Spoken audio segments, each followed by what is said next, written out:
So Florida State beat North Carolina 35-25, and here on the instant reaction, I have Coach AB. Tell me what you thought about that game, AB. Uh, I'm going to say this, and I'm hoping my 1-year old's not staying outside the door.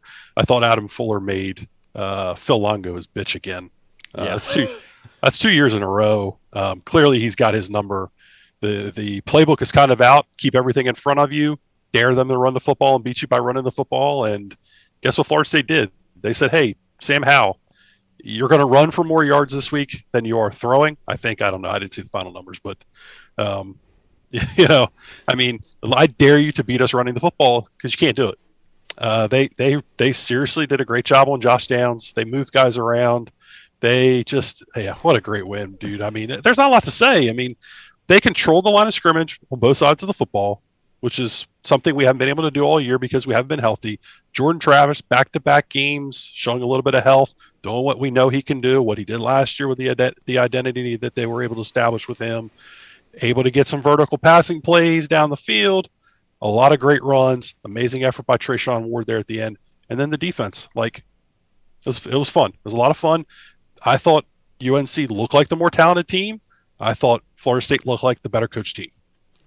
So I'm seeing some questions about why do you think it's taken 5 games to come up with this game plan, and on a certain sense, I do think the game plan was a little bit different for this game. But I think more than anything, you know what, we won this game that we haven't really won other games. We won the turnover battle. We won the battle for third down. Yep. We won the penalty battle. Yeah.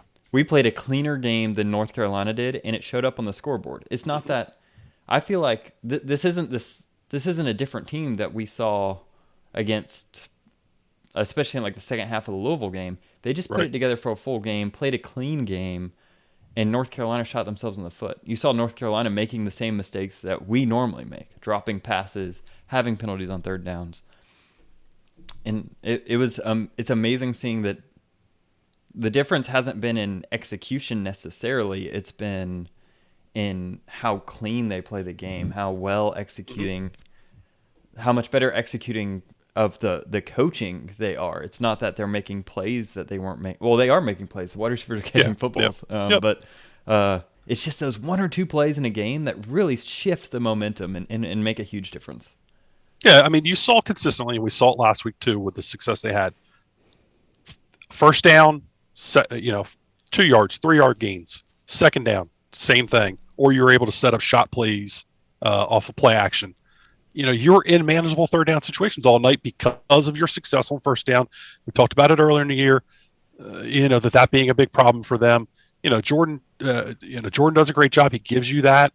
I really thought UNC's plan to take him out of the game was really sloppy. They did a better job in the second half with kind of they switched responsibilities. The end was really playing that run. They were flipping that backer around onto the quarterback and then bringing that safety down. But yeah, I mean, you stayed in manageable situations the entire game as an offense because you didn't have penalties like you talked about, because Jordan keeps you ahead with his legs and the running game was so stable throughout the game. And then defensively, you just kept everything in front of you. You did not give up explosive pass plays. A couple 20-yard runs, you're going to live with that with Sam Howell being the one doing that running. So you kept explosives low, you stayed ahead of the chains on offense. Guys, it's really kind of that simple to win football games. With McKenzie, he became a statue. Unfortunately, he just isn't what he was when he was at UCF or even a shell of that. So getting Jordan back, having Jordan available, the best ability is availability. You've had Jordan available finally again. You've got some of your offensive linemen available again. And it shows. It showed in the scoreboard. It showed the scoreboard last week. You're able to go out there and put points on the board. Yeah, no, I completely agree. I do think the one thing I'll point out about the game plan this week was a patience. They seemed patient. Mm-hmm. In the previous weeks, it feels like oftentimes they'd try to go to that shot play with Jordan Travis too early, and the defense wouldn't be sitting run as much, and they'd get better pass rush. This time, they really only took that one shot, Yeah. maybe two, and it was patient. Like it was after a couple of drives of really developing, a game plan, developing an identity, moving the ball with the run. The problem with running the ball a lot comes if you can't get that 3rd and 2. right? You're Yeah, gonna, yeah. and they were able to get them this game and just really keep the chains moving. They were. I love the offensive game plan. Defensively, I think they got lucky a little bit. Some huge drop passes by North Carolina. North Carolina just they didn't execute in a lot of ways, and so I think Florida State deserves credit for holding this team to 17 points, but North Carolina didn't come to play. But that's not saying that Florida State didn't either. Florida State played a good game and took advantage when North Carolina wasn't ready. And hasn't this been at North Carolina's MO kind of all year long, Yeah. though? They've really feasted on some bad teams, and they've really gotten destroyed by any team that could run with the quarterback, Georgia Tech, Virginia Tech, and any team that had a pulse kind of in the secondary. They could keep everything in front of them and really kind of contain Josh Downs. It's Josh, right? I can't think of his first name. I could care less about it really right now, but The receiver. the Downs kid in the slot. He's their only talented skill player that they have Yeah, right now. they're able to keep him bottled up. He made a couple plays, but you could tell he was clearly frustrated as the game was going on. Frustrated he wasn't getting the ball. Frustrated he was getting they were very physical with him. Frustrated they were constantly getting a hand on him. And again, you just kept everything in front of you. When those guys had chances to win one-on-ones, they lost. And we saw Florida State finally win a couple one-on-ones today. So maybe the work's kind of sinking in a little bit. Yeah, and so the next team we play is UMass after the bye week. They're coming off a win streak. They beat UConn today. So Yeah. Let's see. Are there any questions? Yeah, fall camp. We had didn't get a good fall camp. First 4 games were basically fall camp extended. I think on some level, this coaching staff is still trying to instill a lot of their philosophy into these kids, and you're not really seeing the full extent of what a Norvell look team looks like, Mm-hmm. and you really haven't in these past 2 years because of weird extenuating circumstances. Yep. So yeah, I mean they've bare bones, and at this point they're starting to execute. So Yeah. I think this was a big step forward, because what you've seen is that those first few games they stripped everything down and weren't executing. Now they're starting to get that execution down, and hopefully this is a signal that things are moving forward and not just an anomaly, kind of like the UNC game was last year. Yeah. All right. So, how about a Tennessee fan, Orange Phoenix Brazier, up in the chat? A Tennessee fan likes our work. All right. Hey, man. Hey. Hats off. Much respect to you. Everyone said this is from Cameron Nash. Everyone said that Travis improved his passing ability. So you think he proved that today? Look, I think that Jordan is what he is. I don't think Jordan's a guy you're going to drop back and do a lot of 5-step, 7-step drop stuff with, but you're going to be able to create shot plays with him off of his legs, manipulating safeties, and he does a good job with that stuff. He did hit mesh, I think, at least once I saw today. He's able to hit some of those little flip screens. He's limited in what he can do passing wise, but what he does fits what his skill set is with his legs. So it's a strength for him when they can establish that running game. Did DLT get back in? I did not see DLT back in the game. Had a question about Emmett Rice earlier if he's returning. I find it hard to believe he's going to play this year. Could he redshirt? I've actually been kind of asking the same questions. Maybe a med shirt. He's back next year for I believe it would be 7th year. That'd be really nice. You can still see where the holes are, that they need help at linebacker. Early on, they really attacked DJ Lundy in the passing game, and we're going to look at some of that stuff some more. But I mean, we're just not good off of space. Who came up big. Yeah, he did. That was a great pick. Hats off to that young man. We've been critical of his play here. He did a great job of really sealing that thing off and then going up and getting the football and coming down with it. I mean, you got a guy offensively not named Jordan Travis that stood out to you. I mean, I think it's probably pretty easy to figure out who it's going to be, but. I mean, I think everybody on offense did well, but I mean, there's one kid that's a walk-on that happens to make just plays out of nothing. That's incredible. Yeah. And you keep thinking like, yeah. So I had a conversation. There was someone on my YouTube channel that was telling me that, kind of pushing back on the whole like inexperience debate, and I think this game kind of shows you that they are. Like Yeah. It was old Broderick if you're here, but. then he listed all of FSU's best players, and they're all transfers. Mm-hmm. And it's yeah, transfers don't really count for experience. These kids have been in the system for a year. Part of experience isn't necessarily age, but it's familiarity with the system, with your teammates, with everything else. And Yeah.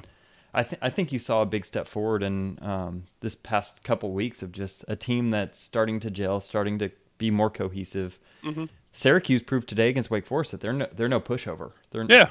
They're not a bad team. Right. And this North Carolina team's not a bad team. You put together a solid performance against a team that, on a good day, is a top 25 team. On a bad day, it just isn't. Yeah. Yeah, the wide receivers have to give huge credit for. We've been Keyshawn Helton. Holy very moly. critical about their performances, and they outplayed North Carolina's wide receivers, and that was a big part of this game. Yep. I still don't know how good that group is, but when they focus and Jordan's able to kind of run around and do some things by time, I mean, they make plays. So you got to give hats off. Keyshawn Helton, who had a humongous drop in the second game of the year against Jacksonville State. Back-to-back weeks, he's come up with big plays for you. That third down catch was incredible. I mean, you can't take that away from him. So, humongous hats off to him. Absolutely tip the cap. And then Pokey, yeah, I mean, there's another older guy making plays. We know what Pokey is. He's not a guy you can feed the ball to, but he can get open when you can scheme him open. They're able to do that. And then, Milton's touchdown catch. I don't think that's a play he makes earlier in the year, and I think he's kind of rounded into form a little bit as becoming more of a playmaker. Who? McLean. Sorry, McLean. Yeah. Malik McLean. That first catch was a great catch on his part, though. Yeah, I mean, hopefully we continue to see him grow and get more involved. But yeah, it was incredible. Defensively, Jarian Jones broke the rock today. Huh, awesome. Good for him. He's had he's had a tough. Yeah. He's had a rocky career here. So and the coaches have trusted in him when we haven't. Yep. So good for him. I think Jermaine Johnson really played a great game. The front, Malcolm Ray, I thought he played a pretty good game inside. I really think this is hats off to Adam Fuller, though.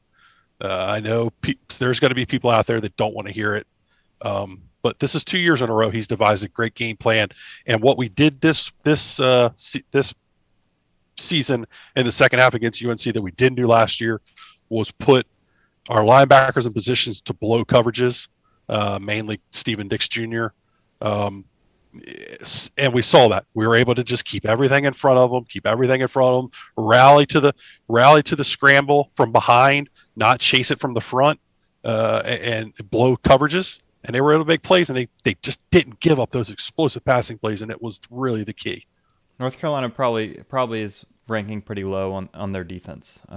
Their offense is their strength, and even today, it looked like a one-man show where Sam Howell seemed to be an NFL player playing with a bunch of kids that I think North Carolina is really, really young, if I were to guess. They had a lot of turnover in those skill positions, so I think you're seeing that.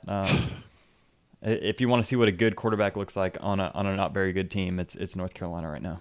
My man, Steve Foster are you losing some weight? Hey, man, I appreciate that. All the love. I wish.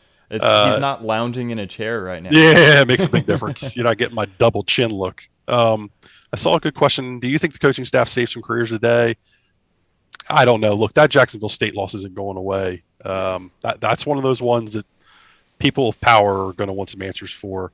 Can you continue to build, though? If you can continue to build off this effort, you get UMass coming up. Can you go get a 3 games in a row wins? Then all of a sudden you've got your 3 and 4. You got Clemson. Can you just build off of these efforts going through the season? This team's shown that they want to play, football, and they're going to show up every week and play football. Can they catch some teams? Can some of these teams kind of come in looking a little bit sleepy, like I thought UNC did at times today? Yep. Can you go out there and catch those teams and make things happen? You got to keep Jordan. You got to keep Jordan healthy, though. You're not going to win games without Jordan at quarterback. I think that they might have saved some jobs over the next 2 weeks. Yeah, but I wouldn't say that necessarily they absolved them throughout the rest of the season. You still have to show up for the rest of the season. Chances against a bad Clemson. I mean, I still don't love them. I think that you're going to have a tough time blocking Clemson. But look, again, can you catch Clemson sleeping a little bit? Um, you know, maybe this O line continues to grow and they can block them. We're going to see. You don't know. It's so far away. You just don't know what's going to be available, what's going to be going on that far away. How about Wake with a win? Wake got the W over Syracuse in overtime. That's big. It's a big win. Oh, they went to overtime. Yeah, I turned it off when it looked like they got a fumble late in the fourth quarter up a touchdown. Oh, I missed that. Russo, man, I've been wondering where you're at. Good to see you here, man. Just beat Miami. Yeah, maybe. Yeah. I think before we get too positive here, I think we match up well against North Carolina. I think they're one of the few teams in the country where both sides of the ball along the trenches we win. And so I think that's huge. Yeah. And I think that's been a glaring weakness for us. So it's like we're able to overcome that. We played a really clean game. I think we match up pretty well. We shouldn't go crazy and be like transitive property giving us any victories over anybody like serious. Like Clemson's defense is legit and especially their front. And it's gonna be very tough to run the football against us or against them. I mean, I don't think their offense is worth anything, but you see Georgia beating is probably one of the best teams in the country right now because their defense just shuts people down and their offense just does what it has to do to not lose the game. It's very tough. Yep. Is Parchment out? I don't know. Yeah, I don't know. I didn't see him playing all today. It didn't look like he was in any kind of boot or anything. I mean, they valued effort and blocking on the field today across the board at wide receiver. So might be a clue of why he wasn't in there. We're going to see. Andrews made some plays with Milton in there. Looked like he regressed a little bit last week with Travis in there. I think maybe there was some chemistry with Milton. We'll see. Is it a coincidence that our team is playing cleaners? We added refs to practice. Yeah, I mean, I don't think it's hurt. I also think that the emphasis has been there. I think the buy-in to do those things is a big part of that. I mean, we've taught you guys have heard about buy-in. There's no greater point or emphasis to buy-in than penalties, and we're starting to see that change the corner. We're starting to see guys' body language throughout the game kind of change and come around. The finger point and all those things have kind of come around to the positive. So I think we can start saying that the buy-in seems to be there. We could finish top 25. I don't think. Look, I love it, Blue. We'll see. This is the same team that lost to Jacksonville State, that lost to Louisville, that lost to Notre Dame. This is the same team. They're not doing anything that's revolutionarily different. I think they're giving Jordan Travis a little bit more freedom, a little bit more snaps. You're seeing a little bit more of that game plan that worked for him last year, but it's not like. I think they're outworking people. I will say that. I do think they're outworking people. I don't think they're out-talenting anybody. I think they're getting a little lucky. 11 penalties for 110 yards tonight at one point for North Carolina. That's hard to overcome. So like Kev talked about earlier, I think you're starting to win some turnover battles. You're starting to win some effort battles. You're starting to win some penalty battles, discipline battles. Those are keys to winning. You just got to go make plays then after that. How come Travis Jay isn't a starter? He's been banged up. He's not been healthy. He played a decent amount tonight, I thought. He did, but he's been banged up. He's had an ankle injury, I believe. So they're trying to work it back in there. We saw Jarvis Brownlee go down at one point tonight and come back in. How about Kevin Knowles? I mean, he played a great game. He was really he and Jamie Robinson were the ones lined up on Josh Downs most of the night, and they really came out on the positive. What were our total penalty yards? At one point, I saw 3 for like 35. So I think they got another one after that. So they were in their 4 to 5 range for probably around 50 yards. But that's a hell of an effort for where they've been. And the biggest thing is you're just not seeing those self-inflicted. Look, if you go get a hands in the face during the course of a play or a legal man downfield during the course of a play, those things are going to happen through a football game. Face masks are going to happen through the course of a football game. It's the false starts. The offside by Coop. That was an irresponsible, undisciplined play on his part. He needs to trust his technique. 5 for 50. Thank you. So we're just seeing those unforced errors leave this football program these last 2 weeks, and really against Louisville too. I mean, they did a great job. They just need to keep building. We had a 70% success rate on late downs. Wow, compared to like incredible. 20 for the rest of the season. So I wonder that's huge. I wonder what their average third down was, though. I mean, it had to have been like 4 or 5. Well, Yeah, we beat North Carolina on first down. We're pretty even though on Really? success rate for first early downs versus late downs, 50 versus Great. 54%. Great. Yeah, so I think we were just. I think penalties played a big part of it. I think Mm-hmm. I like how they controlled the game. Yeah. There was a key point. So in the Syracuse game, there was that goal line stand. And then the offense turned around, had a 3-and-out, punted it. The Syracuse offense was immediately back on the field at the 50 and scored in like 3 plays. This game, you had that goal line stand. The offense gets a first down, Mm-hmm. then works its way, almost gets another first down, and punts it. UNC gets the ball on their own 40, and it's like those 10 yards in 2 minutes made a Yep. huge difference in how your Yep. defense came out and performed. I think UNC still scored on the next drive, but they had to work for it. Like it was, Yeah. Yeah. it was just one of those things where it's like those little things added up throughout the game where you just make that conversion or you make that thing happen that you didn't last game.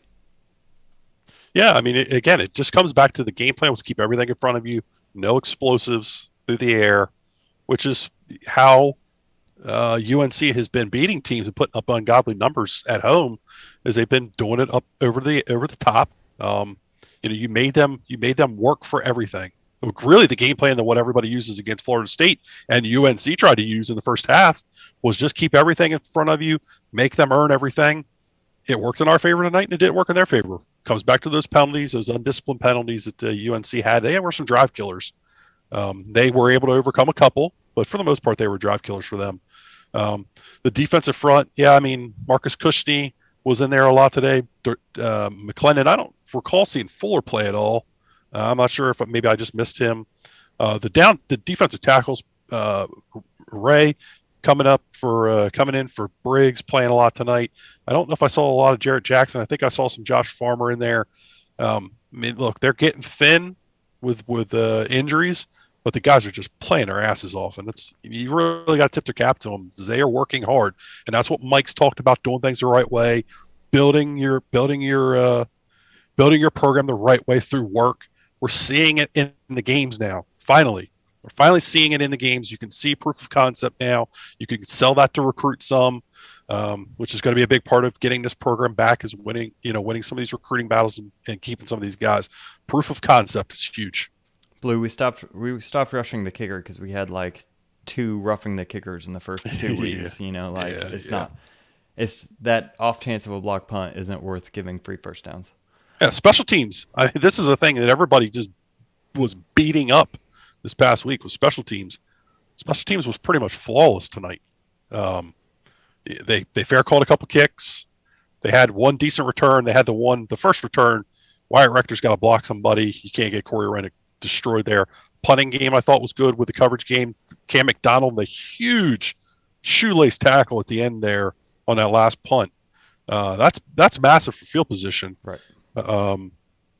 You fair caught the ball well. There weren't any big returns in the punt return game. But look, you didn't do anything ridiculous. You weren't too far forward and let the ball go over your head and bounce. You didn't really let the ball hit the ground at all on punt return tonight. You fair caught it. You're able to kind of win some of those hidden yardage. I'd be curious what the hidden yardage was in this game, because I think it probably played out in FSU's favor. Yeah, it just seemed like all of the little things kind of bounced our way for the first time this season. But we were also putting ourselves in a position to make the little plays and make the little things. The kick returns, the few of them we had, I thought were pretty good. Much different team on special teams. And that's usually a Norvell hallmark. And I think that's why we were all so confused in these first 4 games, was he tries to use special teams to get those little bounces throughout the game that kind of give you that slight edge in a close game, and we just weren't seeing that. And it was nice to have it kind of turn our way this game. Yep. What about the Ward run on the last drive? It was huge. I mean, that again, we're talking about the work, we're talking about the effort. I mean, there was no better example of the work tonight than that run by him. I mean, that's a non-scholarship player. Well, he was a non-scholarship guy. Walk on, comes in, gets a scholarship this year. Amazing run. People talked about him looking like Devontae Freeman earlier in the year, and I was like, oh, maybe. He does look just like Devontae Freeman. He just running around out there, number 8, got the dreads kind of hanging out the back. Incredible run. So happy for that young man. So happy for that offensive line that's been belabored for years. And they went out and won your football game at the end. Some of it was on his effort, but some of it was on theirs too. Surprised UNC stuck with the run game as much as they did. Not complaining since that's our strength. Yeah, I mean, I thought Florida State puts you in that position. They really played over the top very well. Wanted to keep everything in front of them. They dared Longo to run the football, and he kept going to it. So Longo's an air raid guy, and one of the core principles of air raid is that you're going to take what the defense gives you, and that's what we were giving him. We were giving him the run game. Our linebackers were vacating, and he took it. And like it's one of those things where sometimes, like North Carolina had how many yards? They had more yards than us by a pretty significant margin, 450 yards, and so like the offense was working. They just it looked like we switched sides this game. They weren't converting the third downs. Yep. They weren't scoring in the red zone. They weren't getting the opportunities. They weren't doing the little things. They were getting more penalties. So it's just one of those things where you know what you're going to give up, and you're just hoping to wear North Carolina down throughout the whole game, and that's what happened. Yeah, I thought Florida State really did a great job of playing over the top, not giving up explosives, and then really squeeze the middle of the field and forced UNC to use the sidelines, which I thought was their strength. Hal broke a couple plays up the middle on some runs, but I really thought for the most part you protected the middle of the field, which is, I think, important in defense. Did Parchment play? I don't recall seeing Parchment. Were there any injuries? I'm sure there's some guys that were banged up coming out of the game, South Alabama Seminole. I saw something about we getting turf. Yeah, that was a turf game. I believe that was a side game, yeah. Yep, side game. Anytime we're a road dog, it's a side game. Do our receivers complain about not getting enough passes? I'm sure they probably do, but look, I mean, if you're winning, everything goes better. You know what I mean? Like, people aren't going to complain quite as much. What are silly plays, Kessna? Yeah, give us some examples of silly plays. Like Wildcat? If you don't mind. I think we probably could have thrown a Wildcat in there and still won that game. What was the penalty count? I think it was like 12-5, something like that. 12-ish to 5 in Florida State's favor, and like 70-ish yards in Florida State's favor too, which is huge. JT was Jordan Travis was side captain. He earned it. You got to keep Jordan Travis healthy. I mean, it is what it is. We know we're going to need both of them. You're hoping that Chubba's coming along. I don't think Chubba's ready to play yet. I know people want to see him, and you want to get him some reps, but this is what Jordan can do for you. Yeah, I mean, we're going to have Chubba for a year longer than Jordan, theoretically, maybe 2. RPO with Mackenzie's silly. I disagree. UCF had a perfect season off of that. So I disagree. I don't passing on 4th and 1. Yeah, I mean, look, you're gonna have play calls that get critiqued, and when you're trying to have to be cute on everything throughout the course of a game because of personnel being an issue, which we've talked about even again tonight. You're going to have play calls. When you run 70 plays in a game, you're going to have 1 or 2 that you don't like, that didn't work. It's just, that's just the nature of the beast. It is what it is. And a lot of those calls are calls that look bad unless they work. And so it's, UNC would have looked stupid going forward on getting that 4th down conversion with that trick play, but they got it. So they look like geniuses. It's just one of those things. Yeah, I agree with you, Kessner. I think Mike's gotten a lot of heat that he hadn't necessarily deserved, but that's the nature of the game. I mean, you're playing, coaching Division I football. You're going to get guys, mad at you about stuff. That's kind of what I feel like our whole point has been this season. Was at the beginning we were losing games, but we could tell you we were a better football team than that. Mm-hmm. You can't just look at the win-loss. That doesn't tell you the whole story. Yep. And then when they start winning, it shouldn't be that huge of a surprise that they win a few of these games because going to the end against Notre Dame wasn't a fluke. You showed that you were a good team, and they just never figured out how to convert. So this team is better than their record, but that doesn't necessarily mean that they're like gangbusters. They're not like getting 10 times better every game. They're just making little improvements, and that's what you want to see. The huge jumps will come if we can hold this class together. If we can get some more talent to kind of round out this team. Yep. All right, guys, I got 2 kids I got to put to bed. Much love. Thank you so much. We're up to 128 people watching the live stream tonight. It's the most we've ever had. It is so much hats off to you guys. We so much appreciate your support. It's incredible. We are so humble every time we get on and do this thing that you guys want to come listen to what we've got to say. Um, Go Knowles, man. What a Saturday. Let's go.